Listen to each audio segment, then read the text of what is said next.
Vamos a buscar Mateo capítulo 5 y nos queda entonces hoy hablar de los bienaventurados que son los perseguidos. Y vamos a tener que prepararnos porque esa parte nos corresponde fuertemente a todos nosotros. Mateo capítulo 5 habla del monte que subió el Señor, entendiendo que ese monte, hoy no podríamos decir que está en tal o cual lugar, pues no era intención ni del Eterno ni de nuestro Maestro, que es el Hijo en el Eterno, que se conozca un lugar específico, porque la idea de monte tiene que ver con la característica de una manera de pensar. Recién hablábamos y les pedí a todos ustedes, acompañado por los que hacen música, que dijéramos esa parte de que últimamente la salteamos de la canción, ¿no? Cuando dice, viene Él saltando entre los montes. ¿Qué significa eso? Que los montes han existido, siempre han existido montes. Por un lado están los montes imperiales, desde Nimrod hasta nuestros días. Cada vez que hay algo imperial, eso es un monte muy grande, que justamente con su estructura de poder político genera a una masa crítica, a una cantidad incalculable de personas, una manera de pensar.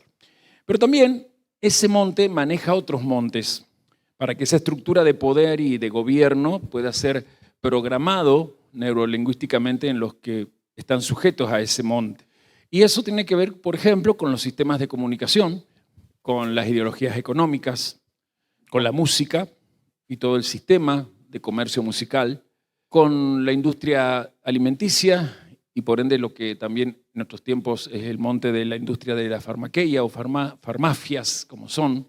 En fin, todos esos montes que alimentan a un imperio, que es un monte más grande, un día van a caer, porque el que viene saltando sobre los montes, a esos montes, esta es la metáfora, los va a allanar, es decir, los va a convertir en nada, porque un llano frente a una montaña, en cuanto a accidente topográfico, la montaña tiene mayor atractivo. Y esa es la idea de los profetas cuando dice que quedarán llanos los montes de este mundo y solo un monte estará elevado, que es el Monte Santo. ¿Qué es el Monte Santo entonces? Es una estructura que comienza por una manera de pensar que determina una forma de vivir. Bueno, esa forma de pensar que determina una forma de vivir, para nosotros se llama makairos en griego. Y desde lo que vengo yo diciendo, que esta mañana lo volvieron a escuchar seguramente, determina un movimiento que tiene que estar desde nosotros en el mundo, el makairismo. ¿Qué es el makairismo? Poder llevar a la gente la certeza de que no hay que buscar la felicidad como meta. La felicidad no es meta, sino el camino a peregrinar. Amén. ¿Qué significa eso? Todo ser humano tiene la dicha de nacer con dignidad de ser humano y la dignidad de ser humano viene marcado con una fuerza que es la felicidad. Ahora, como todo poder, así lo decía el tío del hombre araña, ¿cómo se llama el hombre araña? Peter Parker. Bueno, el tío de él le decía que todo poder conlleva una responsabilidad. Yo creo que ustedes saben más versículos de Hollywood que de la Biblia. Y es eso, todo poder conlleva una responsabilidad. Bueno, eso el tío de Peter Parker lo sacaba de sus lecturas bíblicas para quedarlo a santificar este momento de la enseñanza. Y realmente es así, porque ustedes nacen felices, la felicidad es un poder, diga, la felicidad es un poder. La felicidad es un poder. Pero el ser humano tiene la responsabilidad de convertir ese poder en algo mayor, que es la bienaventuranza. La felicidad es un poder, una condición con la cual el hombre nace para llegar a un estado llamado el estado de la bienaventuranza. ¿Y qué es la bienaventuranza? El que tiene la fortuna de conocer los secretos del cielo para manipular las bendiciones, multiplicarlas y compartirlas. Entonces, cuando comenzamos este desafío hace 4 sábados atrás, veníamos a Mateo capítulo 5 y nos encontrábamos que el Señor, cuando vio toda la multitud, según dice Mateo 4:29, que los seguía, 4:25 dice, y le siguió mucha gente de Galilea, de Decápolis, de Jerusalén, de Judea y del otro lado del Jordán. El 5 empieza diciendo, viendo la multitud, subió al monte. ¿A dónde subió? Y sentándose vinieron a él sus discípulos, y abriendo su boca les enseñaba diciendo, bienaventurados. En griego aquí estaba escrito makairos.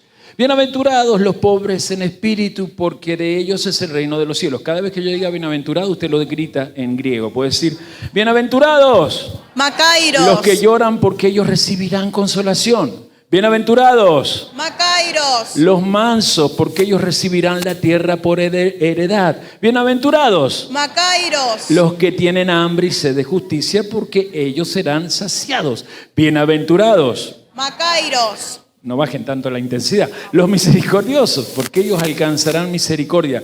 Bienaventurados Macairos. los de limpio corazón, porque ellos verán a Dios. Bienaventurados Macairos. los pacificadores, porque ellos serán llamados hijos de Dios.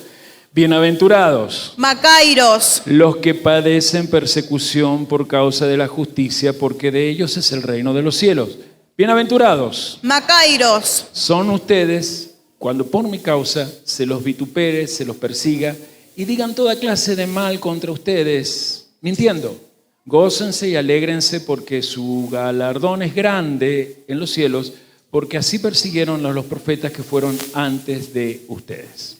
La semana pasada nos quedamos por empezar el versículo 8, donde se habla de los limpios de corazón, luego terminar con estas bienaventurados que tienen que ver con el futuro, los pacificadores, y quiero después meterme en esto que tiene que ver con el presente. Entonces, antes de explicar este lío que le acabo de decir de futuro, presente, pasado, pasado, futuro, vamos a ir al versículo 8. Bienaventurados los de limpio corazón, porque ellos verán a Dios. Recuerde, quien está hablando es Yeshua. Ha nacido de la tribu de Judá, en Judea, por lo tanto su cultura es judía. Él es un judío, y si su cultura es judía, tiene mente judía. Su discurso y enseñanza es de acuerdo a la cultura del judaísmo, ¿está bien? No podemos entonces entender las bienaventuranzas desde la cultura romana.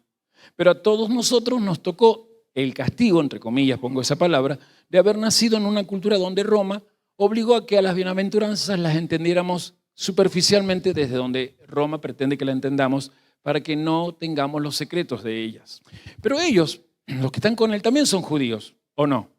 Y además son discípulos de lo que él viene a darle al judaísmo. Él no viene a borrar el judaísmo, él le viene a dar una impronta de plenitud. Así que cuando escuchan la palabra limpios de corazón, la idea allí tiene que ver con algo que quiero que alguien se atreva a decir. ¿Qué idea hay cuando dice corazón limpio? Es sencilla la respuesta, no la busque muy complicado. ¿Con qué se asociaba la purificación? En las fiestas, todos griten, un corazón limpio, tenía que ver con lo ceremonial. Tenía que ver con lo ceremonial. Es decir, cuando se ingresaba a la fiesta, especialmente en lo festivo. Especialmente en lo festivo. O sea que Yeshua está aquí hablando de las fiestas de Dios. En Romanos se nos habló de eso. Mire la clase que di la semana pasada, la conferencia, y quedé en claro que nos metieron paganismo. Y nos reemplazaron las fiestas de Dios, cuando Yeshua evidentemente no lo está reemplazando. Porque está diciendo, bienaventurados ustedes los que han hecho siempre las fiestas. Porque cada vez que ellos iban a las fiestas y se purificaban, ¿lo hacían de corazón o solo físicamente? Físicamente. ¿Qué anhelaban de un día hacer? Lo que anhelaban justamente era que eso que hacían todas las fiestas físicamente, un día no lo necesitaran hacer más. Porque la purificación física simbolizaba que alguna vez, en algún momento del tiempo-espacio, aparecería alguien que traería la limpieza de corazón. A ver, cuando escuchaban la palabra limpios de corazón, ellos sabían que por sus costumbres ceremoniales, cada vez que iban a ingresar al templo, como lo dijo la hermana, tenían que purificarse en agua. ¿Se acuerdan de eso? Esa agua, ¿por qué era agua purificadora? ¿Qué característica tenía? Las cenizas de la vaca roja. ¿Sí? Cuando se iban a casar tenían que purificarse, es decir, sumergirse en agua de esas cenizas, etc. No era casual que existieran vacas rojas en Israel. No es casual que existan vacas rojas completas en el mundo. Es más, desde que falleció nuestro amado maestro hasta nuestros días no ha aparecido vacas rojas en la historia. Ahora dicen los anti-Mashiach que viven en Israel y que muchos de ustedes le creen que hay vacas rojas. Es mentira, porque si hubiese ya habría templo, pero no hay templo, entonces nos están mintiendo. Pero respeto a todos los que ustedes que le creen, al bacarí ateo que por ahí ustedes miran. Más allá de eso, y no me importa, me vengo a lo que sí me importa.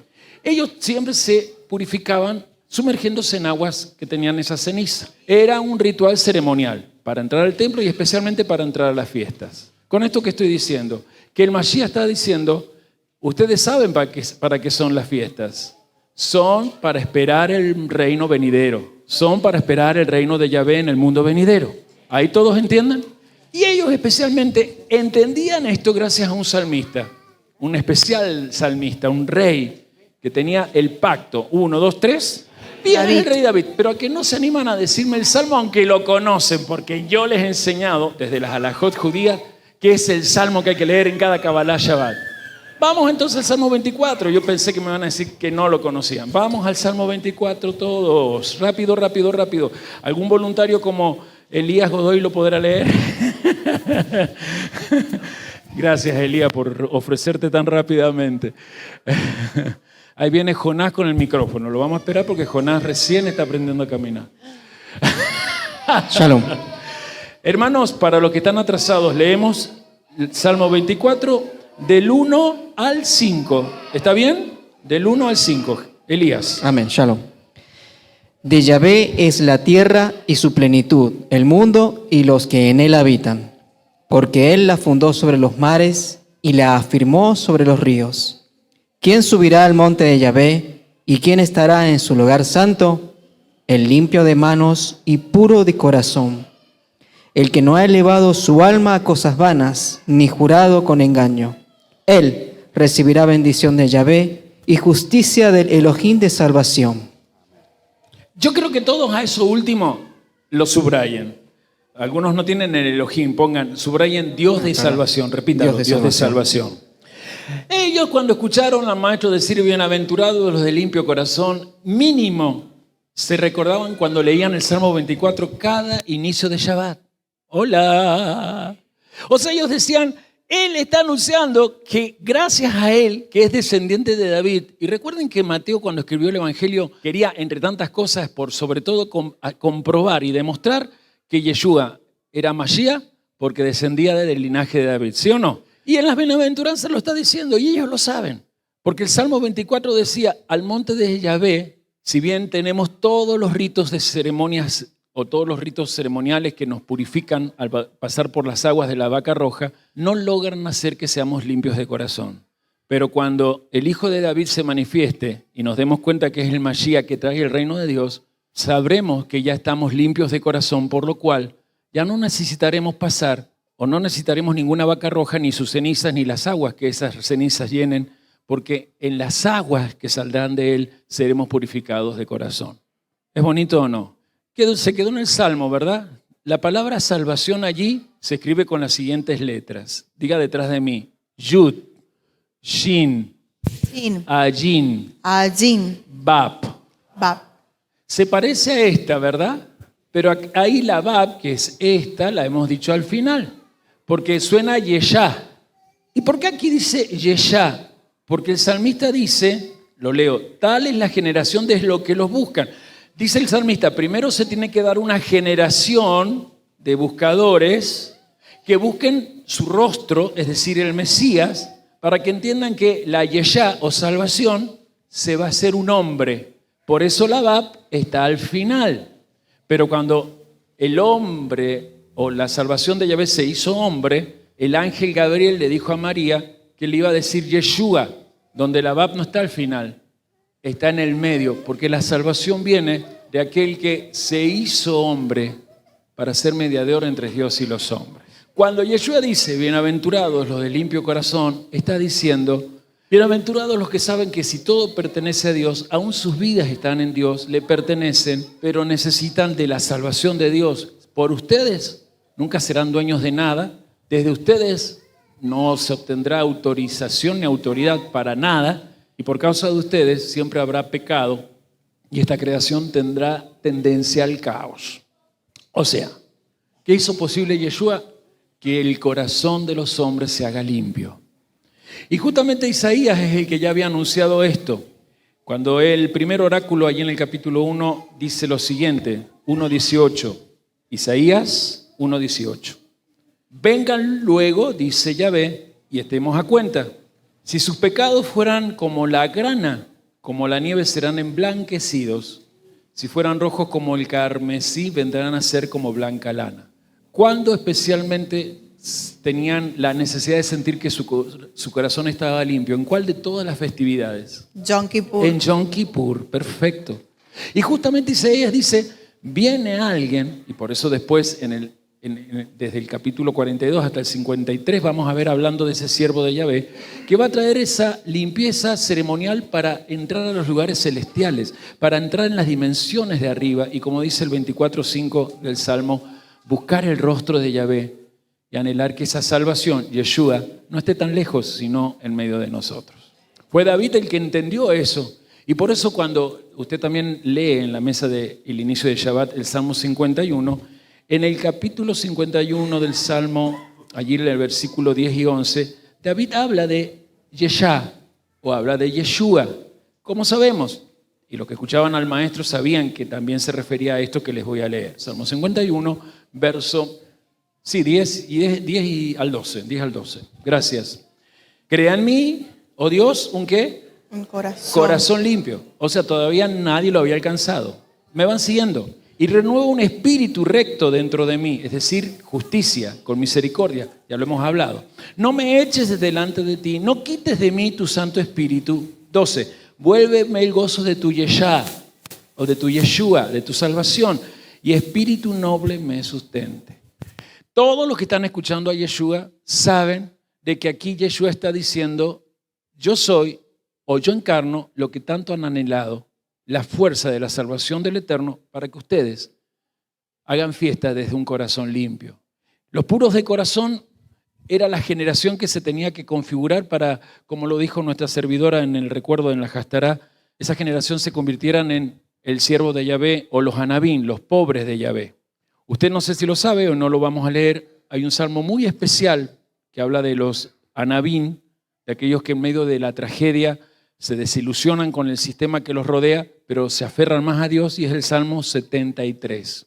Me gustaría que lo anote y entienda que aquí, cuando está esta bienaventuranza, los que lo están escuchando son los anabim, los que entienden que el Salmo 73 habla de esa pureza de corazón. Dice el versículo 11, y se los leo hasta el 13. Y ellos dicen, ¿cómo sabe Dios? ¿Y hay conocimiento en el Altísimo? He aquí, estos impíos, sin ser turbados del mundo, alcanzaron riquezas. 13. Verdaderamente en vano yo he limpiado mi corazón y he lavado mis manos en inocencia. El Salmo 73 es un quiasma que habla. Cuando ya llegue el Mesías, Él será lo opuesto a todo lo que los hombres que se creen lo más puro de la tierra y los mejores, la gente de bien de la tierra, va a sostener. Va a haber una generación donde ciertas jerarquías dirán que ellos son la gente de bien que el planeta necesita. Y justamente en la época de Yeshua había una generación así. Desde César Augusto, o Octavio, como era su nombre de pila, y luego César Augusto, y en adelante habían aparecido los que eran la gente de bien, los salvadores, los ungidos, los hijos de Júpiter, que garantizaban paz al mundo por medio de ese monte llamado el Imperio Romano. Ahora, la paz se garantizaba para los que estaban muy arriba, mientras los de abajo fueran oprimidos, estrujados por medio de impuestos y oprimidos en cuanto a la violencia imperial y el ejercicio de las fuerzas armadas contra ellos. El Salmo 73 se escribe con esa intención. Ciertamente Dios es bueno, dice el versículo 1, para con Israel. ¿Para con quién? Para con los limpios de corazón. Y en el versículo 28, por eso es que le aconsejo que use a partir de ahora este salmo en sus oraciones, especialmente cuando usted se siente mal con todo lo que está pasando alrededor. Pero en cuanto a mí, el acercarme a Dios es mi bien. He puesto en Yahvé, el Señor, mi esperanza para contar todas tus obras. Si es por los de afuera y por los que se dicen gente buena y gente de bien, estoy decepcionado. Pero eso no significa que esté depresivo y no crea en la vida. Me aferraré. El único bien que tengo es aferrarme a ti, al Señor. No podemos entrar a la presencia del Señor si no tenemos corazón limpio. Podemos haber pasado por aguas bautismales, pero el corazón ser un corazón con sombras, como hoy quizás nos exhortaban a verlo. Yeshua hizo posible que nosotros hoy entremos cada día al lugar santísimo, como si cada día fuera nuestro Yom Kippur, porque ya ha sido nuestro corazón limpiado. Cuando estudiábamos el libro de Hebreos, capítulo 9, ¿se acuerdan hace 2 ciclos atrás? allí se habla de que ya no es necesario derramar la sangre de vacas rojas. ¿Por qué? Porque hay una sangre mucho mejor que entró. Anote Hebreos capítulo 9, del 10 al 21, no se los voy a leer. Pero sin el derramamiento de sangre no existe ningún perdón de pecados. Si no hay perdón de pecados, no existe la posibilidad de entrar al tabernáculo. Y si no hay perdón de pecados, no existe la posibilidad desde el altar del tabernáculo, donde se perdonan los pecados, sacerdotalmente purificarse en el lavacro para poder ingresar al lugar santo y por medio del sumo sacerdote tener acceso libre al lugar santísimo. Nosotros ya lo tenemos. Hebreos 9 dice que nosotros, los que somos Anabín, los que como esta generación esperábamos a alguien que dijera, lo que anunció el rey David y otros profetas, aquí está hecho carne delante de ustedes, hoy delante de nosotros nos recuerda que se hizo carne. Venimos a esta mesa porque es la más importante, porque todos esos movimientos de raíces hebreas desprecian esto, nos critican en esto, nos juzgan por esto y se llenan de Daat. Algo que de repente escuché en un comentario esta semana o lo leí. Se llenan de Daat. ¿Y de qué sirve el Daat? No, John nos comentaba eso hoy, ¿verdad? ¿De qué sirve el árbol de la ciencia del bien y el mal? Tanto conocimiento de lo hebreo si nuestro corazón está lejos de Yahvé. Él es el sacrificio que nos limpia de pecado. ¿Para qué? ¿Para que la Torah quede anulada? No, mis queridos. Para que la Torah pueda ser factiblemente llevada a cabo y a pleno. Cuando estudiábamos Vayikra en el capítulo 5 y veíamos la purificación, tiene que ver con una Torah que es posible practicarla una vez que yo soy perdonado de pecados. Cuando tengo pecado, la Torah por supuesto que es ajena a mí. Por eso es que en Babilonia la Torah se la desprecia, porque en Babilonia es placentero pecar. En Babilonia es placentero dejar a Dios y hasta hay alegría en haberlo abandonado, ¿o no? Hablaba recién de una persona que amo mucho, que en sus Instagram pone cada vez que llega el sábado a la noche y tiene la oportunidad de con su cónyuge ir al teatro. ¿De qué sirve? Si esto, que es lo que nos hace espectáculo, está en Hebreos esto, esta mesa que nos convierte en espectáculo para los ángeles, yo lo desprecio, un día esos ángeles me van a ver pasar derecho al lago de fuego. Bienaventurados, macairos, los pacificadores, porque ellos serán llamados hijos de Dios. Y aquí viene la pregunta. Esa gente lo está escuchando y la pregunta es, ¿cómo logra la paz un pacificador?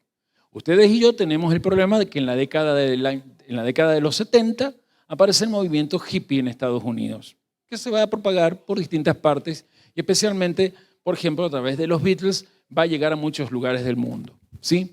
El movimiento hippie va a tener la idea de ser pacifista, porque justamente por razones políticas ajenas a todos los integrantes o habitantes de Estados Unidos, el gobierno de Estados Unidos en las distintas presidencias habían comenzado la guerra de Vietnam y estaban mandando a jóvenes realmente a la muerte. Porque si hay algo claro que pasaba en Vietnam, es que los vietnamitas llevaban mucha ventaja porque no solamente conocían su territorio, sino que tenían ciudades construidas abajo de esa selva donde los muchachos norteamericanos llegaban sin casi entrenamiento a ser masacrados. Entonces, ¿qué pasó con ese movimiento? Insertó la palabra pacifismo, de donde viene pacifista, y cuando nosotros venimos a la palabra, al Evangelio, con esto bienaventurados los pacificadores, tendemos, por causa de esto y de nuestra cultura, a asimilarlo como sinónimos. Digo aquí hoy, pacificador no es lo mismo que un pacifista. Pacificador es el que logra la paz y la mantiene. Por eso hice la pregunta, ¿y cómo se logra la paz? En la época que el Ribi vivió, cuando digo Ribi, para los que están escuchándome, es la sigla de Rabbeinu Yeshua Bar Yosef, nuestro maestro. En la época que el Ribi vivía, estaba el mismo problema. ¿Por qué? Porque esta tierra, la de Judea, la de Galilea, la de Samaria, lo que se conoció como en algún momento el Eretz de Israel, donde estuvieron las 12 tribus, donde estuvieron los dos reinos, reino del norte Israel, reino del sur Judá. Esta tierra ahora estaba justamente con esos nombres, Galilea, Samaria y Judea, dividida en provincias de un imperio llamado romano. Y atención con esto, que se enorgullecía y se envanecía por ende en la Pax Romana. Seguramente el que estudia derecho sabe de qué hablo, porque en derecho romano una de las cosas que se aborda en esa materia es conocer en qué consistía la Pax Romana. No voy a ir a eso en cuanto a cátedra, pero sí voy a explicarla a los que están escuchando aquí, porque alguna vez leyeron el Evangelio de Juan cuando Yeshua mismo le dice a sus discípulos, mi paz les dejo, mi paz les doy, no como el mundo, ahí es el sistema, se lo da, ¿sí? ¿Y cuál es la paz que daba el mundo? La que con Octavio o César Augusto había comenzado y se extendió hasta la época de Marco Aurelio, es decir, comenzó en el año 27 antes de nuestra era común y se extendió hasta el año 138 de nuestra era común. Mire todo lo que duró la paz romana. ¿Y en qué consistía? En que el emperador garantizaba por medio de dos cosas. Las rutas, o sea, el sistema de caminos. Usted sabe que hoy todavía se puede ir a Europa o a algunas partes del Asia Menor y ver los caminos que habían construido los romanos y no siquiera baches tienen. Pues bien, volviendo al tema, ellos tenían rutas muy especiales que han durado 2000 años y garantizaba que todo llegara a Roma. De ahí viene la frase, todos los caminos conducen a Roma. ¿La escuchó alguna vez? Porque todos los caminos se comunicaban con una ruta grande que era la Vía Apia. ¿Y qué garantizaba eso? Que la economía no tenía agujeritos. Todo llegaba a Roma y desde Roma se distribuía. Empezaba por el emperador, su familia, los nobles, el senado, los que más tenían, los ciudadanos más nobles, los romanos mismos, los que estaban cerca de Roma y así. Los que menos recibían iban a ser los de las orillas del imperio. Por ejemplo, los judíos. Pero si se llegaban a rebelar, como ocurría, había otro elemento que garantizaba la paz romana, el ejército romano, que tenía un arma muy especial. Las armas las usaban muy bien. Ver un águila romana era poderoso. ¿Vieron en Deuteronomio 28 cuando se anuncia que una tremenda maldición sería una nación águila? Bueno, se refiere a Roma. Es el peor exilio. Hace 20 siglos que esa nación dominó el templo y no se ha vuelto a construir. Bien, el ejército era poderoso, pero había algo que desde Espartaco, Octavio lo había visto como el secreto, porque Octavio César Augusto es el que implementa esto. ¿Alguien sabe cómo cuando había un sedicioso político se lo calmaba? Si no era ciudadano romano. Si era ciudadano romano, se le cortaba la cabeza. Pero si no era ciudadano romano, ¿quién conoce el arma que tenían para traer paz? No me lo La grita. crucifixión. Exactamente, no grita, pero habló muy bien. La crucifixión. Todo eso y más vale que trae paz romana. Ustedes no entienden, pero la palabra pacificador es el que logra la paz y la mantiene. Y quiero que piensen conmigo qué es lograr la paz. La paz se logra cuando se elimina lo que causa todo tipo de inseguridades. La paz se elimina. Siga O se usted. logra Se logra cuando se elimina cuando se elimina lo que causa todo tipo de inseguridad. lo que causa todo tipo de inseguridad. Por eso, cuando llegó esta gente de bien al poder aquí en Argentina, hay una ministro que vi por la cara del otro día, estaba diciendo, el Partido Comunista me aceptará afiliación porque ya no sabe por dónde afiliarse, y adicta ella a la botella y al tinto. Pero bueno, esa ministra es pacificadora porque garantiza que no haya, por ejemplo, delante del Parlamento, gente en la calle cortando la ruta. Les digo que no, mis amados. Ellos son como la paz romana, utilizan las fuerzas del orden para ir contra los más vulnerables de la sociedad, cuando justamente lo vulnerable de la sociedad está reclamando lo que necesitan, que le atiendan su derecho a dignidad. Porque hay una cosa que quiero enseñar, Dios no le da a los seres humanos derecho, Dios al ser humano le dio dignidad. Cabot es eso, gloria, dignidad, honra. Los derechos los tiene que encontrar el ser humano. El derecho o los derechos se los gana el ser humano. Por eso es que Dios, a través de la Torah, ¿qué es lo que dio? Mandamientos, deberes. Porque cuando alguien cumple el deber, al cumplir el deber, aprende a generar derechos. Pacificador tenía que ver con gente que comprendía que en la Torah estaba el secreto de que si yo vivo estos mandamientos, puedo eliminar lo que causa inseguridad a mi alrededor. El presidente que tenemos dice vivir la Torah. Quien gobierna en realidad no es él, sino su hermana. Su hermana no elimina la inseguridad, porque silla de ruedas que ve le saca el 3%. Entonces, no es pacificador el que se presta a lo corrupto. En aquel tiempo, por si no lo sabían, el primer pacificador de la historia, según los romanos, se llamó César Augusto. Y empezaron a aparecer en los distintos emperadores el título de los pacificadores. Por eso Yeshua está aquí contraponiendo esto. A ustedes le dicen que los pacificadores son los que lo oprimen, los que le ponen la bota militar sobre ustedes y si más se rebelan los llevan a la cruz. Él está anunciando que pronto a él le pasará. Y que a él le pasará como a los que lo sigan, porque serán perseguidos como él. Entonces, trabajar por la paz es eliminar lo que causa inseguridad. Porque mientras exista inseguridad, podrás vivir tranquilo, pero nunca en paz.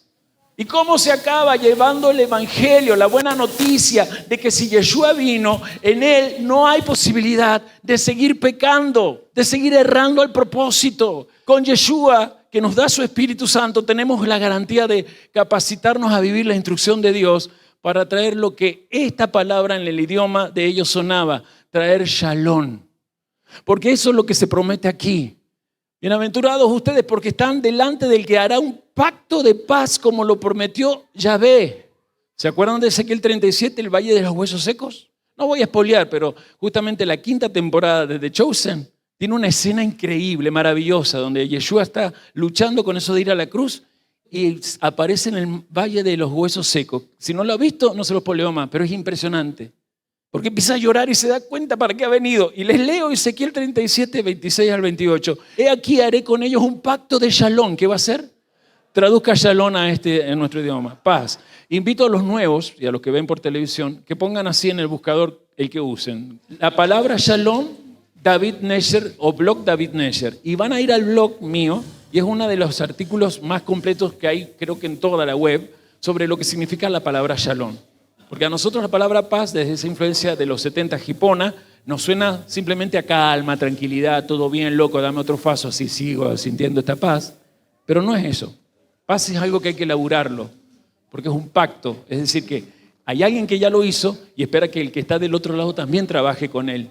Haré con ellos un pacto de paz y les garantizo que será un pacto eterno. Estoy leyendo Ezequiel 37, 26 al 28. Los estableceré y los multiplicaré y los pondré como mi santuario en medio de ellos para siempre. Mi morada estará con ellos, yo seré su Dios y ellos serán mi pueblo. Y las naciones sabrán que yo soy Yahvé, el que santifico a Israel, cuando mi santuario esté en medio de ellos para siempre. Los que están escuchando a Yeshua están viendo que adentro de ese hombre, o que el cuerpo de ese hombre es el santuario del Dios que ha prometido traer shalom. Ezequiel había profetizado un pacto de shalom, literalmente un pacto de paz. Y ahí dice que eso iba a hacerlo por un pastor. Mire Ezequiel 34, por favor, del 23 en adelante.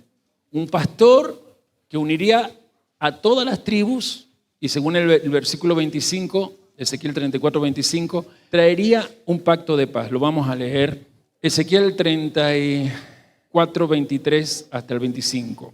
¿Alguien lo tiene ya? Porque estoy buscándolo. ¿Alguien ya lo tiene? Si tienen el micrófono para Elías, se lo voy a agradecer. Y levantaré sobre ellas a un pastor.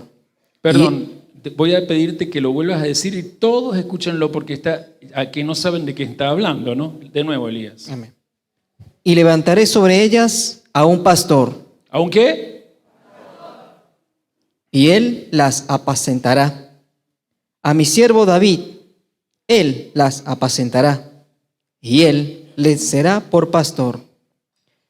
Yo, Yahvé, les seré por Dios, y mi siervo David, príncipe en medio de ellos. Yo, Yahvé, he hablado. Y estableceré con ellos pacto de paz, y quitaré de la tierra las fieras, y habitarán en el desierto con seguridad, y dormirán en los bosques. No, dominarán. Perdón, sí, dormirán, sí, en el sentido de reposo. Perdón, soy yo el que leyó mal. Y dormirán en los bosques. En los bosques. ¿De qué pastor está hablando? De David. Ahora, David sigue muerto. ¿A quién se señala como David en la profecía? Al Mesías. Digan todos al Mesías. Mashiach. ¿Y cómo sabemos nosotros que el Mesías ya vino y estuvo aquí? Porque tiene un nombre y su nombre es Yeshua. ¿Entienden cómo hay que hablar, verdad? Ezequiel no conoce el nombre. Hola. Ezequiel no está hablando de Yeshua, pero sí sabe que va a venir un Mesías. Habla del Mesías y lo va a hacer pastor. Pero nosotros estamos después del Mesías. Somos más altos que Ezequiel, porque sí sabemos que el Mesías tiene un nombre. Y el nombre no se le ocurrió ni a Yosef ni a María. Lo puso el cielo mismo desde la zona más rigurosa, porque Gabriel dijo que su nombre sería Yeshua. Y él haría ese pacto de paz con Jerusalén. Varones, hermanos, mujeres, hermanas, nosotros tenemos ese pacto de paz. Y justamente por eso vamos a pasar de este Shabbat a una semana en donde ya empezamos a cerrar la consolación y nos preparamos a ese día llamado Yom Teruah, que está anunciado aquí exactamente en Mateo capítulo 1, verso 3 al 9. Versículo 3 al 9 anuncia lo que iniciará Yom Teruah, el reino de 1000 años. Mateo 5:2 y ahora que vamos a leer del 10 al 12, anuncian lo que pasó desde que Él murió, resucitó hasta nuestros días. Le pasó a Él y nos pasará incluso a nosotros. Justamente lo que viene ahora tiene que ver con la persecución. Primero voy a leer lo que nos queda. Voy a venir al versículo 10, 11 y 12. Recuerden que este es un manifiesto. Lo que estamos mirando aquí juntos es lo que manifestó Yeshua, que desde él iba a empezar a ocurrir en seres humanos que aceptaran el desafío de ser discípulos. ¿Por qué nosotros, a las personas que le vamos hablando, nos vienen una vez y después no vuelven más? Pariente tuyo, muy cercano en la familiaridad, no. Y ese que no volvió más, porque escuchó acá la propuesta de ser discípulo. Es diferente a la cultura que hay allá afuera. Allá afuera se hace la propuesta subliminal de ser clientes. En realidad se hace la propuesta de ser creyentes. Pero el mensaje subliminal de esos comerciantes de la fe es tener más clientes sentados. No, acá no hay mensajes subliminales. Desde mi corazón, a los 16 años, ya 17, perdón, estoy hablando desde marzo de 1993, lo recuerdo a esto, gracias al doctor Guillermo Malone, un experto en teología, sonó más allá de estudiar teología, el vivir el discipulado en Yeshua. Todo el que me conoce, de repente desde mi juventud, por ejemplo, Nora y Julio, que me conocen antes de que yo pastoreara, saben que yo siempre me destaqué por ser discípulo. Y puedo, por eso, a este formato que propuso Yeshua en el monte, seguirlo promulgando, porque da resultado ser discípulo. Ser creyente evangélico, mire, simplemente vaya y mire. La Joaquín es creyente evangélica, de verdad. ¿Quiere que le dé más ejemplo?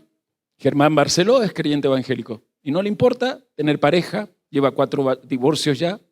¿Quiere que siga dando ejemplos? Daddy Yankee, que se hizo pastor evangélico, volvió de nuevo al reggaetón porque no le daba resultado vender reggaetón cristiano. Y pronto lo hará de nuevo Farruko y todos estos que nacieron evangélicos, pero nacieron bajo una cultura opresora, como judíos que estaban en la época de Yeshua, que no subieron al monte. Eran parte de esa multitud que querían lo milagrero del ambiente que creaba Yeshua. Y Yeshua no era milagrero, era el Mesías. Y donde él iba, lo sobrenatural fluía. Y por ende el producto va a ser el milagro. Pero lo milagrero era la gente que lo seguía y no quería perseguir su enseñanza. Leamos, solo para los que quieren perseguir el discipulado. Bienaventurados los que padecen persecución por causa de la justicia, porque de ellos es el reino de los cielos. Bienaventurados son cuando por mi causa los vituperen y los persigan y digan toda clase de mal contra ustedes mintiendo. Gócense y alégrense, porque el galardón de ustedes es grande en los cielos, porque así persiguieron a los profetas que fueron antes de ustedes. Voy a enganchar con lo que quedé y lo voy a hacer con un video por algo que ha pasado en esta semana, sigue pasando, con lo cual, por ejemplo, a la nación de los Estados Unidos se la está manipulando en una especie de adormecimiento. Usted sabe que cuando los medios enfatizan ciertas noticias, las masas, por estar mirando esas noticias, sea en los medios en sí, de comunicación o las redes, empiezan a ser manipuladas y entonces los encargados, los gerentes de la política, empiezan a hacer la suya y especialmente a la hora de lo que tiene que ver con guerras. Esta semana Estados Unidos los pobladores de Estados Unidos, atención en 2 hechos de muerte que han ocasionado. Dicen que en YouTube no puedo usar la palabra ASISANATO. Pero justamente eso, que puedo deletrearlo al menos, ocurrió primero con una chica ucraniana disparando de la guerra de Ucrania, se refugió en Estados Unidos y en un transporte público un varón de color, tampoco se puede decir la palabra negro, pero bueno, Trump salió a tomar eso y a hablar. A los 2 días, creo que fue lo que voy a contar, o al día siguiente, aconteció la muerte de un supuesto pacificador, Charlie Kirk. Los que siguen mis cuentas en TikToks, yo ahí mismo he hecho varios videos, los últimos, en donde cuento, y soy realmente sincero, que de él yo no sabía casi nada hasta que me enteré de su muerte, del evento que acabó con su vida. Un varón de 31 años. Sin embargo, ya en el día de ayer, 6º día viernes 12 fue, ¿no?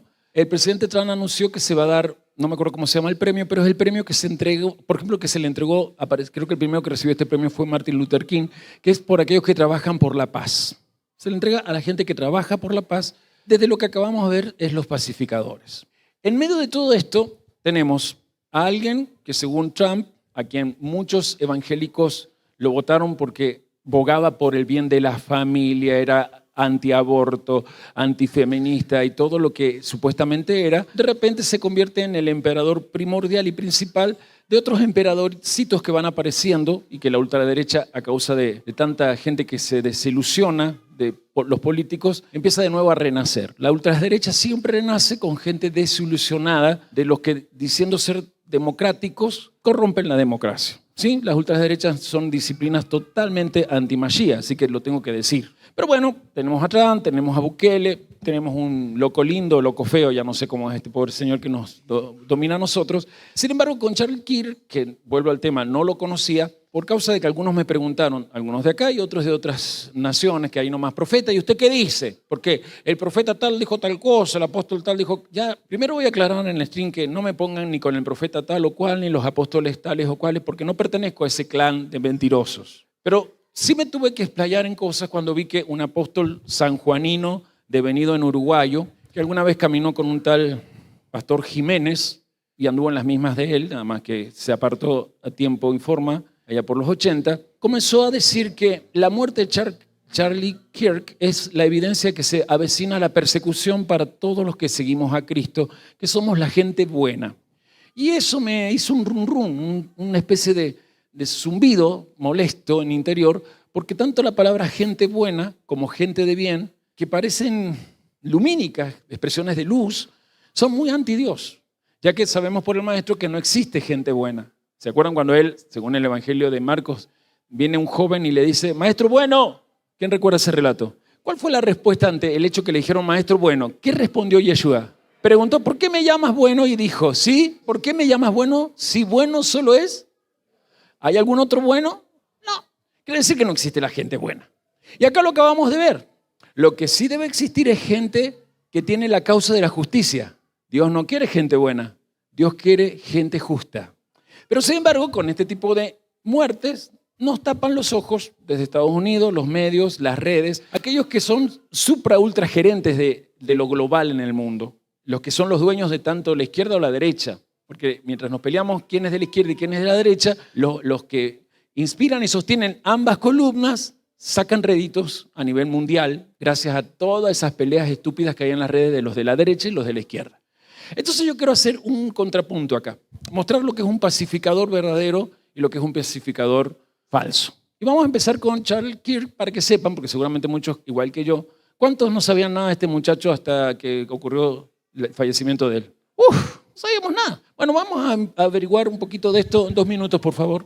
¿Quién era Charlie Kirk? Activista conservador que defendía el uso de armas y murió por un disparo en Utah. I think it's worth to have the cost of unfortunately some gun deaths every single year, so that we can have the Second Amendment to protect our other God-given rights. El activista Charlie Kirk, fundador del influyente grupo juvenil Turning Point USA, murió este 10 de septiembre tras ser herido de bala durante un evento en la Universidad del Valle de Utah. No one can tell you what you can or can't believe, and the fact that Charlie Kirk had to die because of his beliefs is just truly heartbreaking. And Reconocido por su fuerte presencia mediática y su cercanía con el movimiento Make America Great Again de Donald Trump, fue una de las voces más visibles del conservadurismo juvenil en Estados Unidos. Tras su muerte por arma de fuego, algunas personas comenzaron a recordar cuando, en abril del 2023, durante un evento de Turning Point USA en Salt Lake City, Utah, Charlie Kirk dijo: "Creo que vale tener un costo de desafortunadamente algunas muertes por armas cada año para que podamos mantener la segunda enmienda y proteger nuestros otros derechos dados por Dios". En aquel entonces, el aliado de Trump dijo que mantener el derecho a portar armas significa aceptar que habría muertes por violencia armada, considerándolo un trato prudente y racional.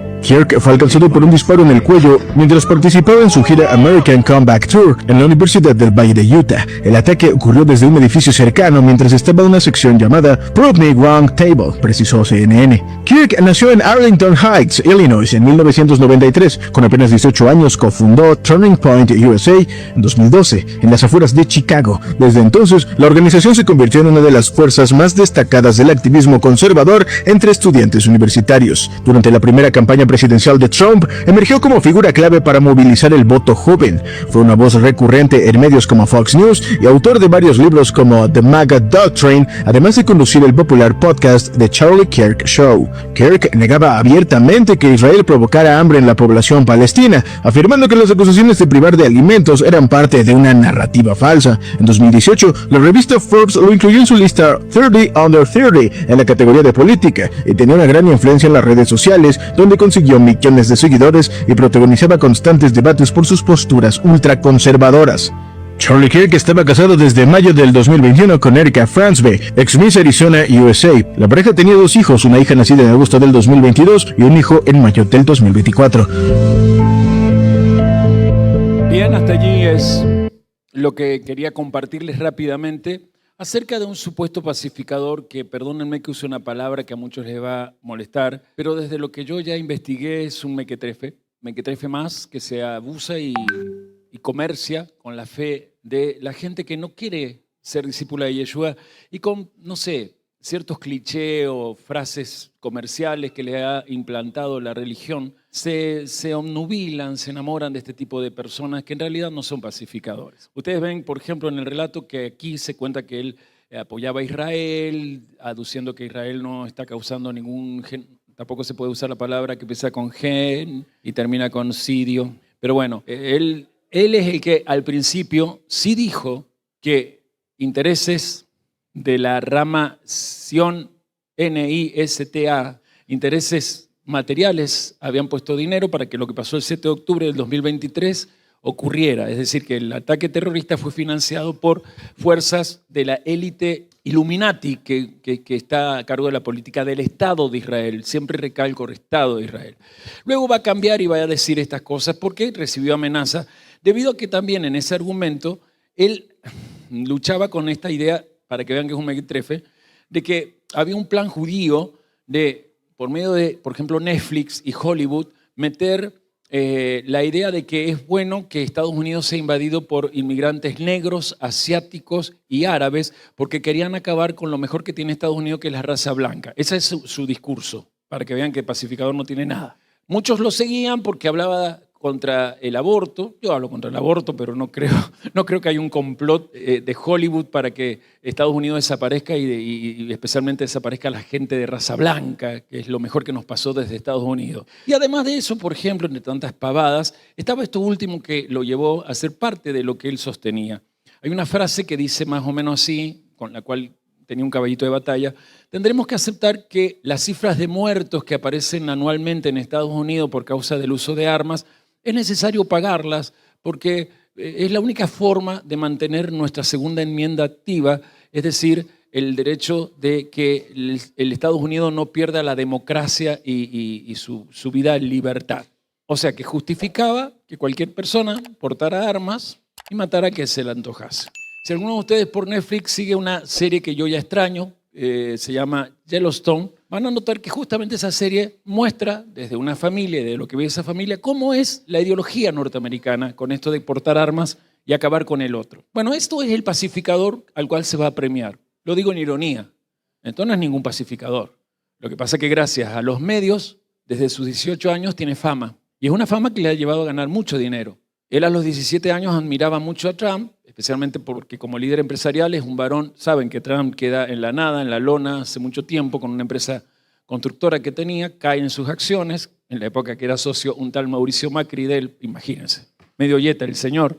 Pero lo cierto es que se levanta así de la nada, vuelve a ser el millonario que es y bueno, gana la presidencia aquella que lo tuvo la primera vez, y él consideró que la organización que creaba era muy buena para lograrlo llevar en una segunda presidencia y por eso se hizo muy amigo de Trump. Tiene 31 años, pero es la persona que más entraba a la Casa Blanca, más allá de los que configuran el plantel de ministros de Estados Unidos. Esto es no sé, es algo muy fuerte.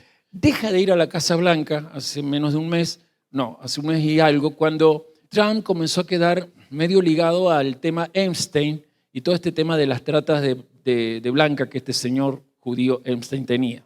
Él se aparta de Trump y por eso se sospecha todo lo que le ha pasado. Ahora, en el momento que le están haciendo la pregunta ¿por qué usted sigue sosteniendo que es derecho portar armas? Y va a responder, es cuando llega esa bala loca de algún lado y bueno, la historia que ustedes vieron. ¿Es un pacificador? Defínanlo ustedes. En mi opinión es un mequetrefe comercial que se abusa de la fe buena de la gente que quiere justicia. Pero quiero presentarle el contraste de esto. Quiero presentarle a no sé cuántos, millones sí, NN total, como lo anuncié yo allá por mis profecías del 2005. Los que en el mundo están haciendo contracultura y les está costando la vida. Les pido 5 minutos y entérense de los 10 países que necesitan de nosotros, pero son los 10 países más peligrosos para cualquiera que crea que Yeshua es el Mesías. ¿Lo vemos? Creo que para mí, ¿no? Estos sí son pacificadores.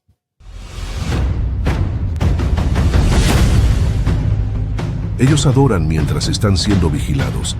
Evangelizan a aquellos que quieren arrestarlos, oran por sus enemigos y perdonan a quienes los persiguen. Esta es la realidad de más de 380 millones de cristianos que son perseguidos y discriminados en todo el mundo. Ellos son hostigados por su propia familia, por su comunidad, sus gobiernos e incluso de sus autoridades. Sin embargo, perseveran con valentía y denuedo y no dejan de vivir su fe en Jesús. ¿Y tú? ¿Te atreverías a poner en riesgo tu libertad, tus relaciones y hasta tu propia vida por amor a Cristo?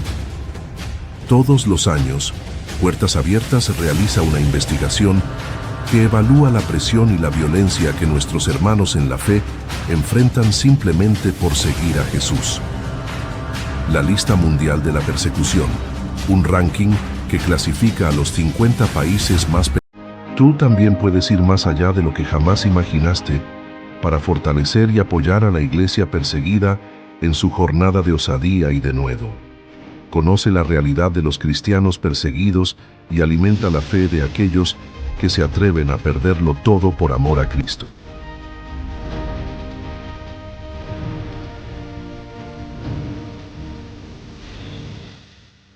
El Ministerio Puertas Abiertas es un ministerio que hoy tiene canal, así que lo recomiendo. Tenía yo 18 años cuando comencé a recibir el boletín mensual en gratuidad, que enviaban un boletín bastante grueso, no sé si alguno de aquellas épocas lo recibía, en donde contaba justamente lo que pasaba en persecución. A veces había direcciones para poder mandar aliento a esos hermanos. Y contaban testimonios de lo que especialmente en aquel entonces era la persecución en la Unión Soviética y todo país comunista que estaba alineado a Moscú. Historias muy tristes, por cierto, especialmente en los campos que tenían cristianos en Siberia. De todas maneras, esto ha estado a lo largo de 20 siglos y está muy relacionado con lo que Yeshua aquí le quiere decir a esos que se han subido al monte con él. Y cuando Mateo lo escribe, Mateo no está escribiendo en ese momento. O sea, en The Chosen sí, Mateo parece como que está escribiendo y después lo va a dejar en el Evangelio, pero entendemos que el Evangelio de Mateo se escribe una parte en el año 50 aproximadamente de nuestra era común y todo el Evangelio se completa, no se sabe si por Mateo o alguno de sus discípulos, allá por el año 68, antes de los 70 de nuestra era común. Entonces, cuando Mateo escribe, a eso iba, ya la gente que está leyendo el Evangelio no son creyentes que no han estado en ese momento en donde Yeshua, vivo en carne y hueso, como se dice, ha subido al monte y está dando no solamente este manifiesto llamado las bienaventuranzas, sino todo ese midrash o enseñanza del monte, sermón del monte como después se conoció. ¿Qué hace Yeshua? Algo muy raro, muy interesante, que para aquellos que lo escuchaban, por la cultura que tenían, no le era tan complicado captar. Pero bueno, volviendo entonces a nuestra idea, teniendo estas dos contraposiciones bien claras, hay aquí quizás también pacificadores que quizás nunca salgan en los medios, porque justamente si no fuera por Puertas Abiertas, no sé, los medios televisivos, radiales o cualquier medio de comunicación y aún las redes, desde Facebook a Instagram o sea, desde Meta a cualquiera de las redes, no te hablan de esto, ¿o sí? Ah, eso sí, si un loco palestino, como pasó esta semana, en una parada de micro, allí en, no sé si Tel Aviv o Jerusalén, no me acuerdo bien, se le ocurrió tirar unos tiros y mató no sé cuántas personas judías, eso sí va a salir. ¿No será de que un tal Larry Fink, judío él, sionista él, Illuminati él, dueño de BlackRock, la empresa que controla todos los medios de comunicación habidos y por haber, pretende que a ti te llegue cierta noticia para que te compadezcas y tomes partido con lo que ellos quieren que tomes partido y no con lo que quizás es necesario que tomemos partido? Yo dije 500 millones, me quedé corto. 580 y más millones de personas muertos por ser gente que tiene el discipulado. Aquí de esa puerta para afuera hay muchos que dicen creer en Cristo, mejor que vos y que yo. No necesito la Torá, no necesito ir a donde vos vas para hacerme judío, yo creo en Cristo, lo tengo en mi corazón. Ajá. Quisiera verlo en estos países. Recién nombraba a artistas que representan a muchos que también son NN y tienen el mismo estilo de vida que esos artistas. Esta gente no, Esta gente vive esta característica que hemos visto. Las bienaventuranzas, tal cual dice versículo 3, 4, 5, 6, 7, 8, 9, 10 y el 11 con el 12 incluido, todo eso esa gente lo vive, pero le cuesta su vida física. Pero lo vive con ese precio. sabiendo que un discípulo tiene la característica de conocer este precio. Vuelvo a repetir entonces, bienaventurados los que han sido perseguidos por causa de la justicia, porque de ellos es el reino de los cielos. Y esta bienaventuranza tiene doble porción, porque es una sola que se hace doble. Bienaventurados serán cuando los insulten y los persigan y digan toda clase de mal contra ustedes con mentira por causa de mí. O sea, amplía en qué consiste la persecución. Quizás aquí algunos de ustedes ya la están viviendo. Regocíjense y alégrense mucho porque su recompensa en el cielo es muy grande, porque de la misma manera persiguieron a los profetas que los precedieron. Hemos estudiado hasta aquí bienaventuranzas que, como lo dije, para los que escuchaban decían, este es el Mesías. Es decir, que en esos manifiestos Yeshua está diciendo, ¿esperan al Mesías? No lo sigan esperando. ¿Se dan cuenta que soy yo? No necesita decirlo. Con las bienaventuranzas, los que han estudiado las señales, los oráculos que hablaban de ese pastor descendiente de David, reconocen que el que está hablando en el monte es el que esperaba. Y aparece esta bienaventuranza. Y aquí la bienaventuranza como que se amplía en la idea. Lo decían recién ustedes. ¿Cómo es en griego? ¿Cómo lo escribió en griego Mateo?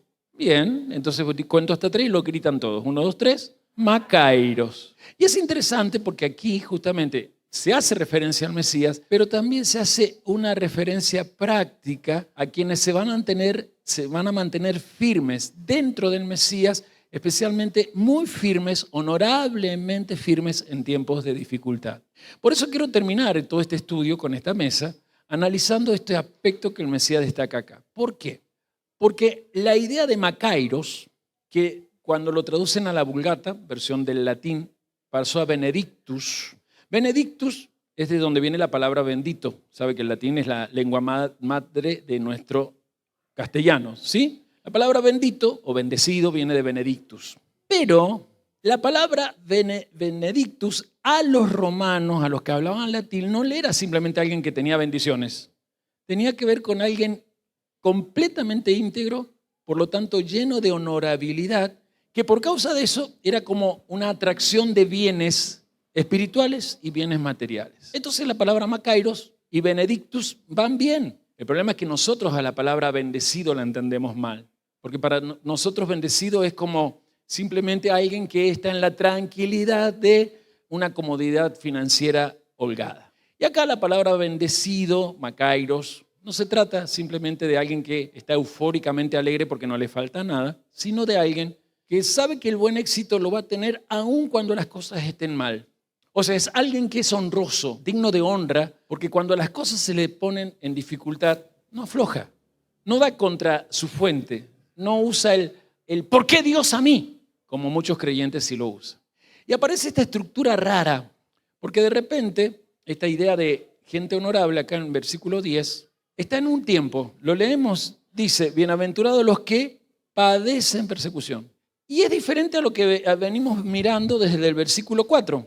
Miren, bienaventurados los que lloran porque ellos recibirán consolación. Bienaventurados los mansos porque ellos recibirán la tierra por heredad. Bienaventurados los que tienen hambre y sed de justicia porque ellos serán saciados. Bienaventurados los misericordiosos porque ellos alcanzarán misericordia. Bienaventurados los de limpio corazón porque ellos verán a Dios. Bienaventurados los pacificadores porque ellos serán llamados hijos de Dios.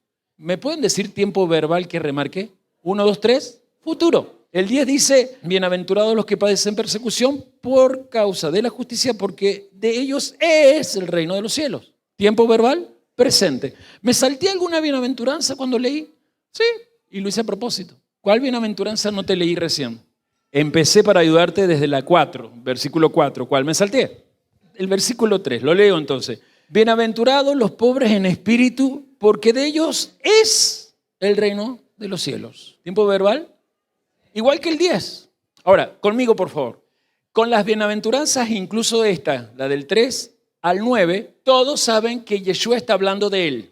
Pero en una de ellas habla de él en ese presente. O sea que él es parte de los pobres de espíritu, porque ya de él en ese momento es el reino de los cielos, ¿sí? Sin embargo, las otras que hablan de él cuando venga. Pero ahora va al versículo 10, donde dice, bienaventurados los que padecen persecución por causa de la justicia, porque de ellos es el reino de Dios. Síganme.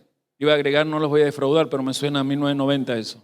Síganme, por favor. ¿Qué está diciendo Yeshua? Lo que yo para ustedes soy, me garantiza a mí en el futuro estas recompensas. Versículo 4 al 9, ¿está bien? Síganme, por favor. Yeshua está diciendo, si para ustedes yo soy esto, no esperen de mí ahora todo esto. Esto de mí lo van a ver cuando yo venga a reinar. Y si ustedes me siguen, cuando yo venga a reinar, les va a pasar lo mismo. Pero para que eso les pase cuando yo venga a reinar con ustedes, atención, hoy cuando se metan a estar conmigo, dos cosas les van a pasar. Ya el reino de Dios está con ustedes, pero por causa de eso van a buscar ser justos. Y por buscar ser justos, yo voy a ser perseguido y ustedes también. Porque la gente buena no es perseguida, ¿o sí? A los buenos nadie los persigue.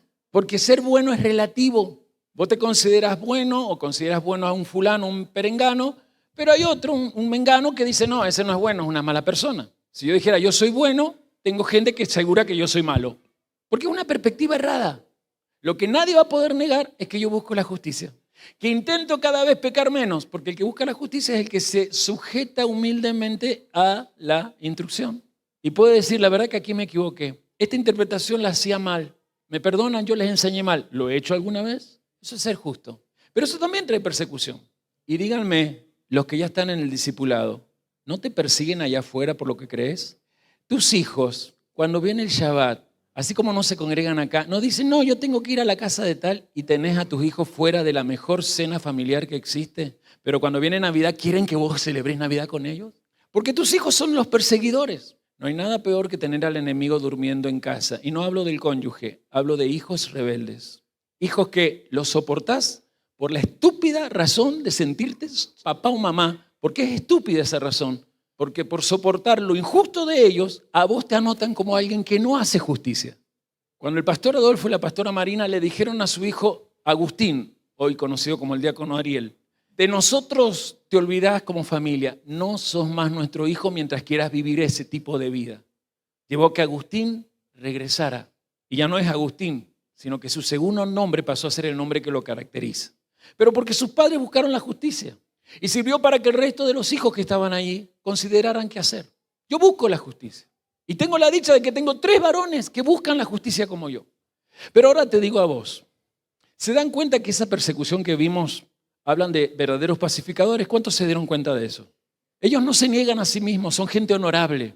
Y yo quiero que aquí te des cuenta que hoy es el tiempo de ver que todo lo que está del versículo 4 hasta el 9 es garantía de tu futuro. Si hoy te mantenés firmemente íntegro en tus juramentos de pacto de paz con Dios. Porque haber hecho pacto con Cristo, que es lo que recordamos cada vez que venimos acá, garantiza que vos te encargás de predicar el evangelio no para ganar adeptos a este local, sino para ganar discípulos de la justicia, que por seguir a Yeshua cumplen lo que dice el profeta. Miqueas 6:8. ¿Qué pide de ti, hombre del Señor? Que vengas a la iglesia, que des el diezmo, que des ofrenda, que seas buena gente, que seas la mejor persona de tu trabajo, el mejor empleado. No, que ames hacer justicia, practicar misericordia y caminar humilde ante Él. Y esto no es fácil, porque eso debe empezar primero en tu vida conyugal. Y desde ahí, en la exigencia en tu vida familiar. Los que se sientan a tu mesa tienen que buscar justicia. No la buscan. Quizás por eso tenés problemas con la justicia del hombre.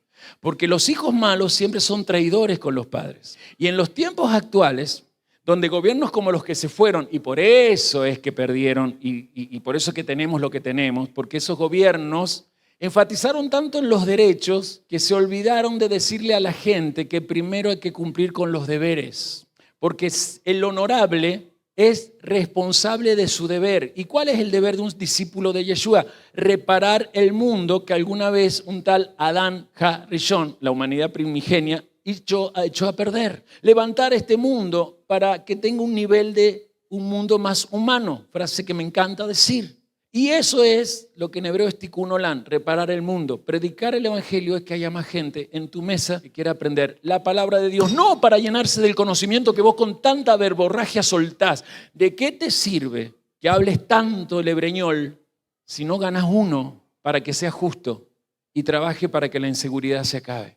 Hace tiempo atrás, ya un mes y algo, mientras me estaba mudando, en el estrés y el cansancio que da la mudanza, embalar, todo eso, uno duerme y no se da cuenta que se habían metido en esa casa donde vivía ladrones. Ya habían intentado varias veces, una casa insegura total. La gente de ahí muy malvada nos maltrató siempre prometiéndonos que nos iba a poner seguridad en distintas cosas y nunca la colocaba, ni reja ni nada.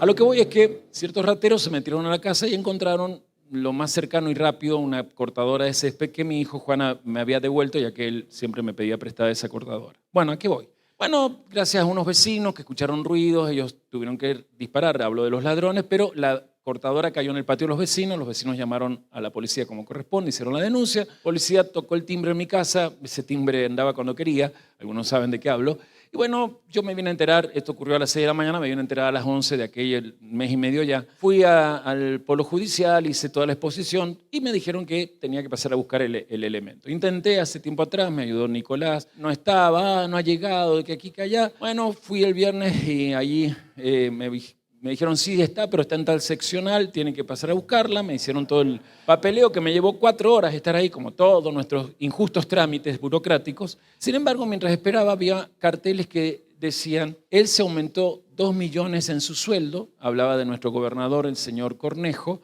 y nosotros no podemos reclamar paritarias justas. Y le pregunté a uno cuánto ganaban y realmente un empleado de justicia, que supuestamente son de los mejores empleos, gana una miseria en comparación con lo que el desgaste que es y las demandas que hoy tiene nuestra vida. ¿A qué voy? Yo dije, ¿cómo es posible que esta justicia la pidan ellos que no tienen al que yo tengo y nosotros simplemente nos sentamos acá y salimos afuera calladitos a ser la buena gente que los demás creen que somos? Porque creemos que en 2 de Silvio, capítulo 4, versículo 2, dice, calladito te ves más bonito, creemos que está en la Biblia. Pero 2 de Silvio es un libro que no existe. Y por lo tanto, calladito te ves más bonito, es tu mentira más atroz. Vos crees que calladita te ves bonita, pero en el cielo son lo más perverso que existe, porque la justicia que estás aprendiendo no se la hablas a nadie. No quiero irnos más allá de esto. Quiero hacerte pensar en que no hay otra sino ser alguien que por tener una cultura que no es cloacal y tener buen perfume, los otros van a proyectar el olor a caca que tienen en tu vida. Los otros van a decir que la mierda eres tú, cuando la vida de mierda es de ellos. Y no estoy diciendo una mala palabra, estoy describiendo un estilo de vida de cualquiera que está condenado a la muerte ontológica. ¿O creen que está mal aplicada la expresión? Vayan y hablen con sus conocidos y cuando se atrevan a abrirte, cuando están más estresados y que quieren estallar en su depresión, te van a decir, lo que pasa es que no me banco más esta vida de mierda. ¿Quién no ha escuchado alguna vez un conocido que ha dicho eso? A todos. Y tenés que hablarle. Porque el hombre no fue creado para ninguna vida cloacal, porque ningún ser humano es la boca de una cloaca. Somos el templo escogido por Dios para que toda su infinita divinidad en nosotros se convierta en un esplendor de gloria. Y gloria, kabod, significa grosura de honor. Si hay alguien bueno es Dios. ¿Y en qué ha sido bueno? En que todos los días renueva su misericordia para que tú regreses y apenas despierta diga, yo te agradezco, Yahvé, Dios nuestro y soberano del universo, porque has devuelto el alma a mi cuerpo. Grande es la confianza que aún tienes en mí. Y recién ahí, levántate con el pie derecho. Recuerden que siempre con el pie derecho es la clave. Es muy claro acá que la persecución no solo tiene que ver con esto que vemos en ese documental del Ministerio Puertas Abiertas, que recomiendo siempre suscribirse a ese canal. Yo creo que, si ustedes lo recuerdan, las persecuciones siempre existieron. Miren, allá por el siglo II tuvo que salir un tal Tertuliano. ¿Se acuerdan? Nerón quemó Roma. ¿Y qué dijo? ¿Quién dijo que quemó Roma? Los cristianos. ¿Y quiénes fueron los que murieron a causa de esa dicha? La culpa es de los cristianos. Por un lado, Pedro, crucificado, dice la tradición histórica, boca abajo. Y por otro lado, Pablo, en el mismo tiempo, bajo Nerón muere. Pero sí, siempre eran los cristianos. Pero en realidad siempre eran los judíos. Recuerden que para Roma no existía el cristianismo. ¿Se acuerdan cómo se lo expliqué? ¿Qué había? Judaísmo, ¿sí? Dentro del judaísmo, ¿qué existían? Sectas, fariseos, saduceos, esenios, celotes, ¿sí? Y ahora una secta nueva, que le llamaban los romanos cristianos. ¿Cómo le llamaban a la secta judía que creía en Cristo? Gracias. ¿Quiénes se llamaban del camino? Ellos. Ellos se llamaban al principio los del camino. Después no, porque salió un trío en Mar del Plata que se llamaba los del camino. Entonces, a ver, para los romanos, cada vez que algo pasaba eran los judíos. Y de los judíos, ¿quiénes son los más peligrosos? Eso, porque venían los fariseos y le hablaban al emperador. Nosotros no. los que siguen al Mesías, y se la agarraban con los judíos cristianos. Entonces, por ejemplo, le digo, me encantó esto de Tertuliano. Si pueden, están las obras de Tertuliano en PDF, están muy buenas. Si alguien las quiere buscar, están buenas. Dice así, miren cómo él defiende, sale ya enojado, cansado, y dice en medio de esa persecución lo siguiente. Si el río Tíber se eleva tan alto como las murallas de la ciudad de Roma, si el río Nilo no envía más agua sobre los campos para que haya buenos sembradíos y cosechas, si los cielos no dan lluvias sobre los trigales, si ocurre un terremoto en distintas ciudades, si existe hambre en algunas regiones, si aparecen pestilencias, inmediatamente el grito de los romanos es: ¡fuera los cristianos al león! ¿Qué? Grita, escribe él. ¿Le darás tales multitudes a una sola bestia? Por favor, romano, dime cuántas calamidades le sucedieron al mundo y a todas las ciudades de la historia, particularmente antes que reinara Tiberio, es decir, antes que naciera nuestro amado Cristo. Buenísimo. Fácil echar la culpa a otros. Más tarde, Agustín, que escribe La ciudad de Dios, él lo escribe con el propósito de basta de perseguir y echar la culpa a los romanos. Y mire lo que pone en ese libro, lo tengo yo. ¿Con qué descaro, entonces, con qué seguridad, con qué deseo, con qué insolencia, con qué locura, o más bien cuánta locura, se niegan a imputar ciertos desastres a su propia idolatría? ¿Por qué no le echan la culpa a esos dioses que no le responden y les gusta imputar todo lo que pasa en el presente a nuestro Cristo y sus seguidores? Y de ahí en más, siempre lo mismo. Ese hombre soy yo. Ese hombre retrógrado que no deja que los novios tengan relaciones. Ese hombre retrógrado. Ese hombre. Sí, ese hombre soy yo. Me encanta la canción de Pimpinela con Django. Tanto el honor que tengo que no se atreven a nombrarme. Puse un relato, mientras Walter estaba pidiendo aquí con tanta humildad y mansedumbre perdón al Eterno, a sus hijos, a nosotros, los líderes, a todos. Lo que pasó en la mesa pasada, aparecía en un comentario de una de mis redes sociales la frase que yo había puesto, nada que ver. Hablaba de ser disciplinado. Yo por eso decidí disciplinarme y desaparecer de la secta que preside este señor de la foto. Gloria a Dios. Primero porque acabamos con una diaconisa cantautora que estaba más loca que el tango mismo llamado loco. Y segundo, porque sí presido un sector de fe, como muchos que presiden, que somos gente que se capacita para una contracultura. La pobrecita con su mente católica, extrañando la secta que presidía, que fundó alguna vez su padre, donde entre tantos abusados estaba ella, escribe tonteras desde su locura, porque extraña esa secta, el hombre ya está, gracias a Dios, en la cárcel. Pero la perdono, pobre chiflada, pero siempre hay persecución, y acá sigo. Como alguna vez conté, en una reunión de pastores dijeron, si hay algo que hay que admirar en él, es su integridad. ¿Y saben qué sentí yo? Eso es lo que te hace honorable. Y no sé si soy conocido en el mundo, pero los que me conocen saben que mi integridad no la toca a nadie. Y mis hijos desde chicos supieron que si un día había persecución y me amenazaban a mí diciendo renuncia a tu fe o matamos a ellos, yo les dije, los van a matar delante de mí y luego tendrán que matarme a mí, pero a Yeshua no renunció por nada. Hoy no solamente pienso en mis hijos, pienso en los hijos de mis hijos. Y sigo en la misma posición. Yo a Yeshua no lo cambio por nada. Y cuando vengo a esta mesa, mi recuerdo es este. De las bienaventuranzas, desde el capítulo 4 al verso 9, existen 6 promesas hacia lo que se viene hacia el futuro. Las quiero vivir.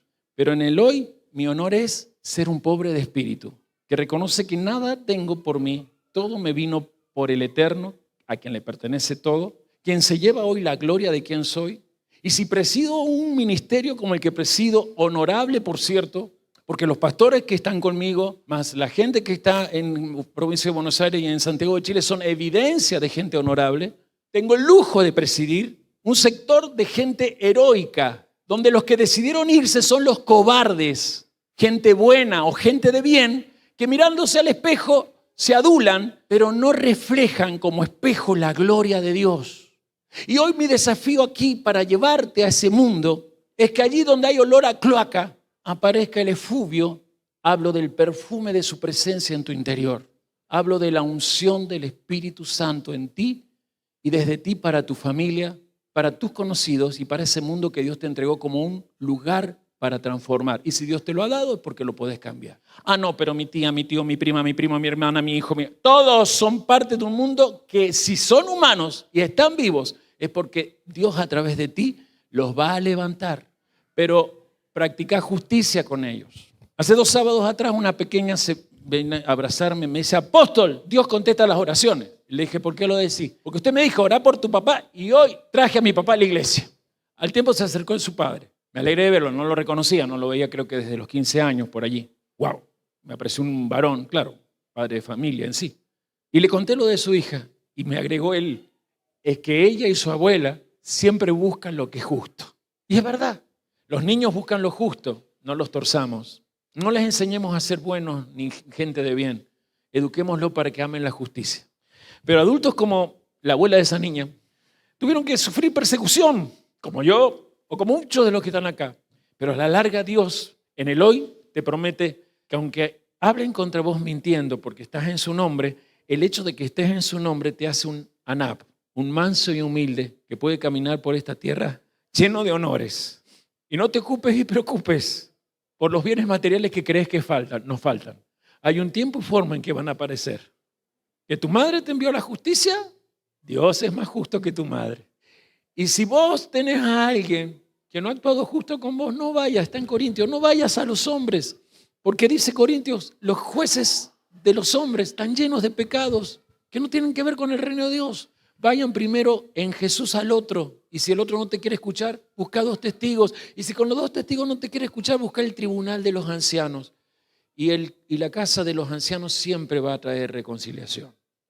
No tengo otra cosa que darles gracias. En el otro santuario, llegando una vez, cuando teníamos que hacer fila, ¿se acuerdan por todos los protocolos que había por la pandemia?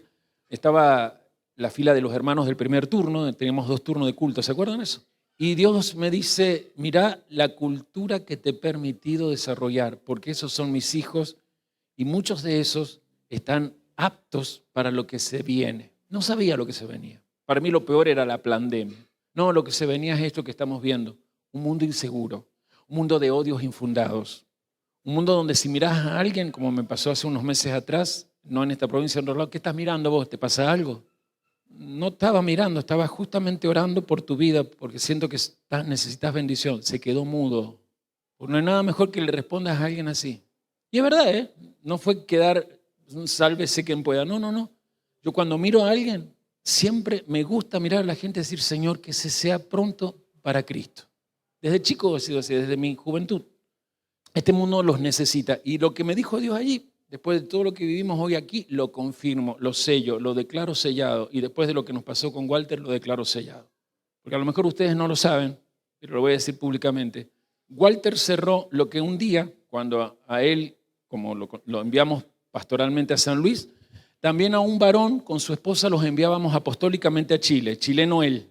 Hace 2 meses que hay testigos que han escuchado el audio, el pastor Pablo Severino me mandó 2 audios de reconciliación, agradecido por la calidad honorable que hay en mi alma, para ver, esta es la expresión que usa, para haber tomado a 2 chiquillos inexpertos y haberlo aguantado en toda su inmadurez para ser nosotros hoy quienes somos. Él es hoy un doctor en legales, un tremendo abogado. Y faltaba Walter, porque cuando me fui a mi casa, iba en el auto, me acordé del gran día, tengo las fotos inclusive. Y Dios me dijo, si con ellos se cierra un ciclo, imagínate lo que se abre después de Elul. Se abre algo grande, algo que no me imagino. Y si lo quieren y si están conmigo en él, no te imaginas lo que se nos deviene. Aunque te persigan tus parientes, que sos judío, sí, ¿y qué?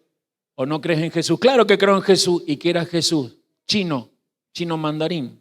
Y los parientes ignorantes empiezan a darse cuenta que tienen problemas de antisemitismo, que le enseñaron a odiar los judíos. Y es obvio, porque cuando amás los judíos, amás la luz, porque Él es la luz.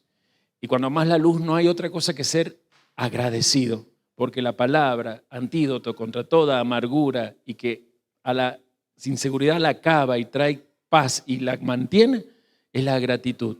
¿Sos agradecido? Llená a tu mundo con gratitud. Asegúrate que tus parientes sean agradecidos. Allá en la pandemia, ustedes saben que yo, por ser pastor, podía salir. Tenía que hacer un X trámite familiar. Salgo de mi casa. Me acuerdo que iba por la calle Martínez de Rosa, Rufino Ortega. Paso y voy caminando. Llevaba Spotify encendido y aparece la canción Agradecido de José Luis Rodríguez, que está bien. Y empieza, el Señor, la voy escuchando. Y de repente dice, agradecido por las millones de oraciones que han permitido que hoy esté vivo. Algo así, lo estoy parafraseando. Y Dios me dijo, nunca me has alabado. Porque yo acababa de salir del COVID. Emilce sabe que un día la llamé para que me diera el truco en un momento que parecía, el médico, si no hubiese salido de esa, me mandaba a entubarme. Y después Mabel Godoy me contaba lo terrible que era ver a la gente entubada y cómo los médicos sabían que, así me dijiste más o menos, que todo entubado no salía vivo de allí. Bueno, entonces yo salí del COVID sin ir a ser entubado, nada. En una semana estuve bien. Pero Dios me dice, ¿te has dado cuenta? Nunca me has alabado por la cantidad de gente que por ti pide y por eso te tengo vivo. Esta lágrima es la repetición exacta de lo que solo en esas calles solitarias empezó a pasar en mí. Es una canción que amo. Si la tienen, la vamos a poner enseguida para irnos de acá. Una canción que amo, porque cada vez que la escucho, están muchos de ustedes presentes en mi alabanza. Porque les creo cuando me mandan un mensaje, apóstol, estoy orando por usted y la mamá. Hoy oré por usted y su familia. Todo eso lo creo. Porque sé que un colectivo de amor es una cultura que va contra un individualismo de odio infundado. Porque sé que este colectivo de amor no va a pararlo nada ni nadie. Que comenten lo que quieran, que digan lo que quieran, pero nada nos va a frenar, hermanos. El macairismo, es decir, la alegría de ser gente honorable y agradecida, no la frena nadie. Cambia todo. No sos la única lavallina, la valle es del Señor. No sos el único maipucino, el único guaymayense se dirá, el único lacerindio como yo. Se puede cambiar tu mundo, simplemente da gracias. Y gratitud se dice toda rabá, y en griego eucaristía. Y esto es lo que ahora vamos a tener al lavarnos las manos. ¿Cuántos agradecen lo llamada bienaventuranza? Levanta tu mano derecha. Yo no voy a mirar caras ni manos. ¿Sabes qué? Mantener la derecha porque tu mano derecha representa el lado derecho de la luz. Cerrar los ojos y tratar de sentir como tu mano derecha hasta va a palpar un fuego que viene del lado derecho del trono de Dios. Porque hoy con tu mano derecha estás diciendo, sigo el camino del amor y estás eligiendo la vida. Voy a orar. Padre bueno, Padre amor, santo es tu nombre. Y hoy al santificarlo en cada acto que hemos realizado, una vez más te alabo, porque al ser santificado tu nombre se ha unificado la Yud, la Hei y la Bab, haciendo que todas las esferas celestiales vengan a esta esfera natural, la esfera del reino noble, donde los que somos honorables queremos la gloria Kabot. Quiero la unción gruesa, quiero la doble unción. Yo siento que salir con este mensaje es ser perseguido. Gloria a tu nombre, porque así persiguieron a los profetas que me precedieron y así persiguieron al profeta que estuvo en ese monte manifestándose como tu ungido, Yeshua. En el nombre de Yeshua y unificando el mundo de abajo a todo el diseño del mundo de arriba, que cada mano derecha levantada aquí sea un perfecto puente entre el mundo de arriba y el mundo de abajo desde donde le toque moverse esta semana. Que nada de lo que está arriba le sea retenido. Pido por los dones espirituales que hasta ahora no conocían, manifiéstalos. Pido por el denuedo que muchos te han pedido para hablar. Váyase ya el miedo paralizante de creer que si abren la boca no podrán decir nada. Pido para que ahora, como dice el Salmo, cuando abran la boca, tú puedas hacer que se llene de tu palabra. Suplico, Dios, que todo el que está presente también en sus hogares con mano alzada, sienta ahora mismo el caminar tuyo en su sala, en su cocina, en su casa, ángeles activados. Y Padre, comienzo a declarar que la guerra cultural, la batalla cultural que hacemos es una certeza de que hay una guerra ya ganada. Porque hace 20 siglos ya, en medio del monte Sión, había un monte, una piedra desechada, le decían el monte Calavera, el Gólgota. Allí mi maestro y dueño dijo, he aquí como el Cordero de Dios. Y en medio de ese Pesaj, el 14 de Abib, dejó como una oveja que la llevan al matadero, que le abrieran los brazos, que lo clavaran en el madero, que le clavaran sus pies, y se dejó por 6 horas llevar hacia la zona oscura oscura de los cielos y todo mi pecado y todo el pecado de los que estamos aquí, el pecado de la humanidad y el pecado que entró por la decisión de Adán el primigenio, yo sé que fue sacado para siempre, perdonado. Y esa salvación hoy nos hace a nosotros gente que tiene corazón limpio.